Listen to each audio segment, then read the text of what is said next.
à Thiès-Est, on n'a gagné qu'une seule élection, c'est en 2012. C'est en 2012, je pèse bien mes mots. Mais la tendance, comme vous l'avez dit, que nous avons progressé. Cette progression, comment elle s'est faite? Elle s'est faite d'une manière lente et au détriment de certaines personnes.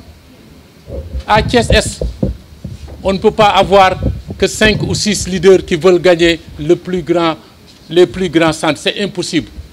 Alors que des leaders, nous avons beaucoup de Siredia Ablaye Dieye,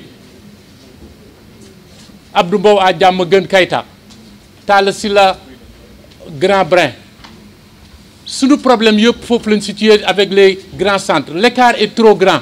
En 2021, alhamdoulilah, nous avons l'arrivée de Réumi. Les données vont changer. Et la question que je me pose, moi, quelle sera la liste pour 2021, décembre 2021 ou janvier 2022 pour la coalition Benno Bokk Yakaar? Et quel sera le rôle que jouera le secrétariat exécutif de l'APR ci liste yooyu? Loolu moo ci gën a am solo ñu taxaw xalaat ci bu baax. Loolu laa amoon lu ma ciy wax, ngeen baal moom. maa ngi leen di nuyu ku ci nekk ci turam ak santam di jël nuyoo bi comme niñ ko waxee teg ko ci loxo sunu papa Brin mu yóbbaale géew ñëpp, honorable Yaye Cissé yóbbaale jigéen ñi fi nekk ñëpp. di remercier comité d'initiative bi par rapport à ce qui vient de se passer et qui doit nécessairement devenir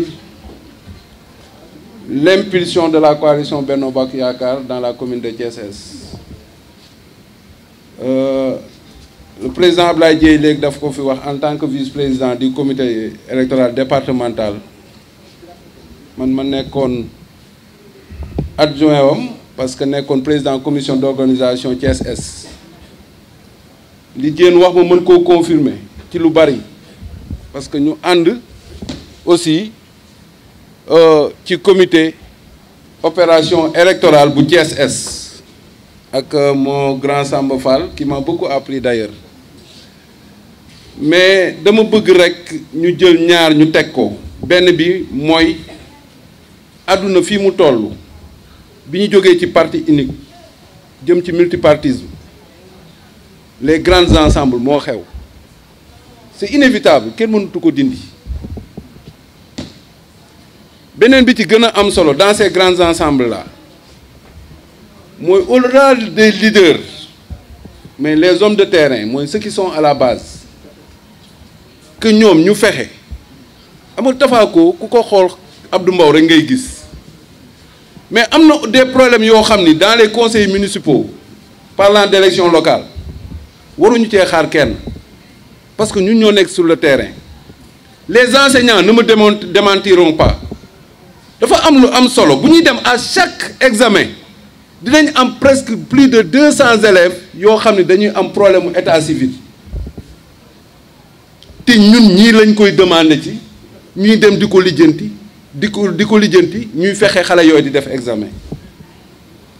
Le problème par exemple qui se trouve à Thiès-Est bi ñu bokk ñëpp xam ko muy Darou Salam L102 inaccessibilité bi fa am. Mais ñun ñoo ko mën a régler ñun ñi nekk à la base. Donc prenons nos responsabilités, parlons avec nos leaders xam ni li ma wax les grands ensembles mooy sunu njëriñ ñun. maa ngi leen di sant encore une fois di leen gërëm.